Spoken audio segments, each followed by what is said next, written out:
Hello everybody, this is Fernando for the latest Mysteries and Oddities video.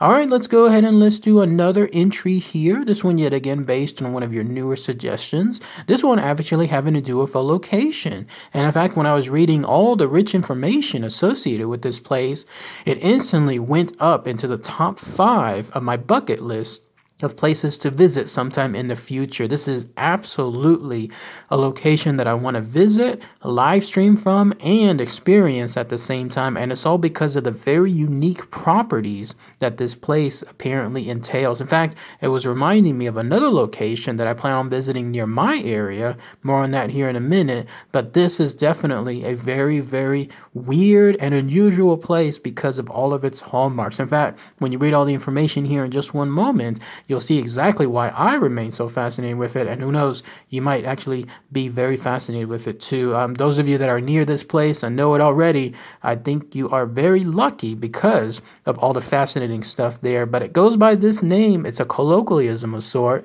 It's known as the Bridgewater Triangle. So let's go ahead and let's talk about all the fascinating and rich information tied to this very unique place. So what is this Bridgewater Triangle?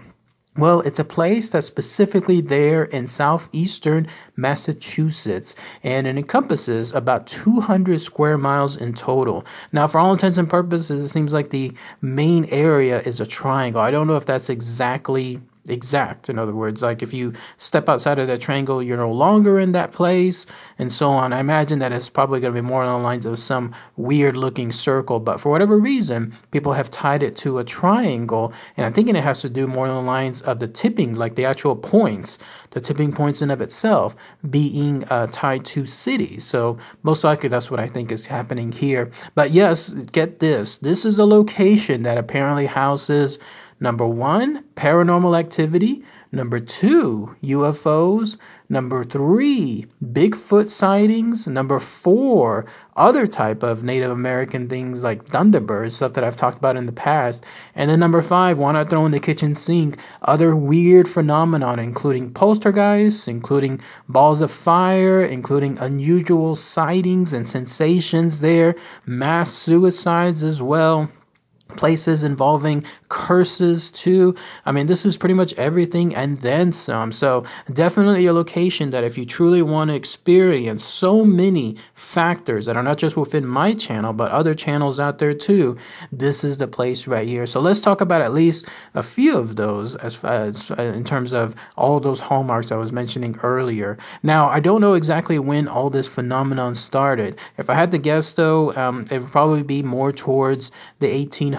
You know how when you have, or the early 1800s, you know how when you have the people essentially coming across from the old world into the new world, and then they were expanding westward, you just know that they would have encountered something like this. Well, this was a location that's also tied to a lot of old Native American land, old Native American tribes and cultures as well. In fact, that ties into what I was mentioning earlier about the curses. This is one of those most famous hallmarks there. Apparently, this place has, in some of the swamp areas in particular, old Native American curses. This is how old they are. They last from an era called the King Philip's War. This was something that occurred around the late 1600s, to be specific.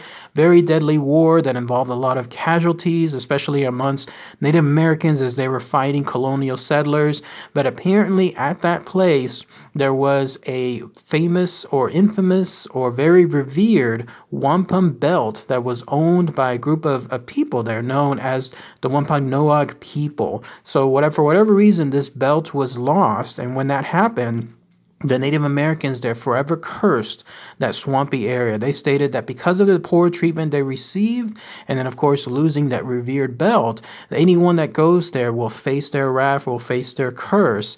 And that's one of the hallmarks there. You know how much I love anything as far as curses and the idea that they could be everlasting and impactful even after they've been there for who knows how long, in this case hundreds of years. But at least that's one thing tied there. Another thing that people have stated, again, that ties into Native American culture are the Thunderbird sightings. These are those creatures that I've mentioned in the past, and in fact, I'll include the link for it below if you haven't had a chance to see my past video.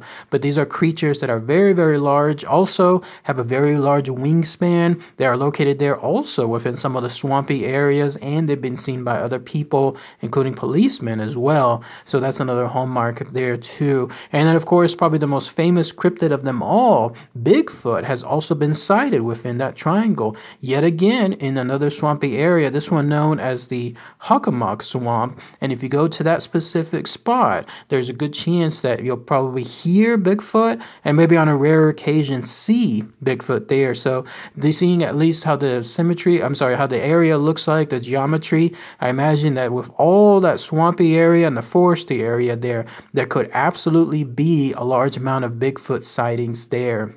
They could be, like, in other words, a family that lives there in that location, and they would be remaining hidden and no one else would see them. And then as far as another area that's fascinating, it's a place called the Freetown-Fall River State Forest. Apparently when you go there have been weird ritualistic sacrificial type murders involving animals, in other words, and apparently even more on the horrific side, murders involving people, again, things involving ritualism and other type of things tied to Satanism. And the story goes that if you go there, you'll be finding some remnants of it, probably evil energy, weird circumstances, ghosts, poltergeists too, and apparently this area drives a lot of suicides. People that go there get these suicidal thoughts implanted within them, who knows, by whatever ill factors are still there to this day.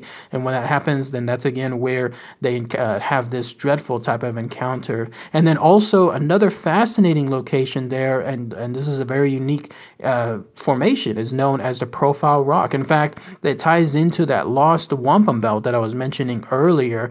Apparently when you go there, you get to see one of the ghostly activities that's tied to the entire triangle itself. That's where apparently you can see the ghost of a man. I don't know if it's just a settler or if it was a Native American man.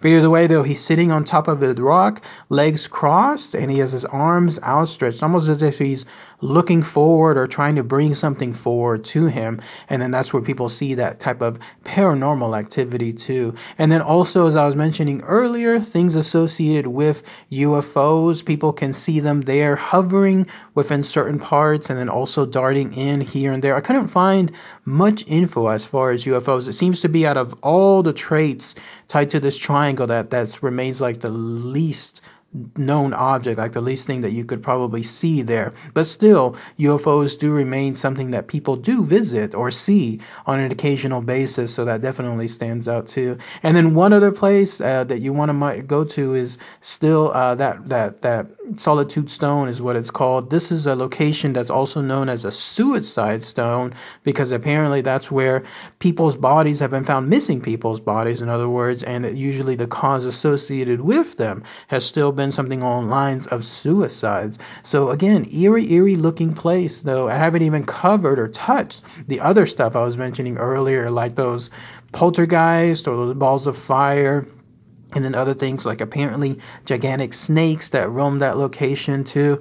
It's just crazy stuff. It definitely seems like an area, a triangle, that you could have so much activity all in one place and then spend there the weekend safely, hopefully. And then when you do so, you can still run out of time and not visit all the other known things that are there. Very, very fascinating stuff. And I was mentioning at the beginning of my video, reminding me of another place that's near my area. It has to do with this. You're looking at it now. I visited it very, very briefly, but believe me, plans are somewhere in the future where I'll be visiting it more, and in this case maybe on a weekend basis. But it's called Palmetto State Park. This is an area that's close by Gonzales, Texas, which is like deep in the heart, in the middle of Texas in of itself.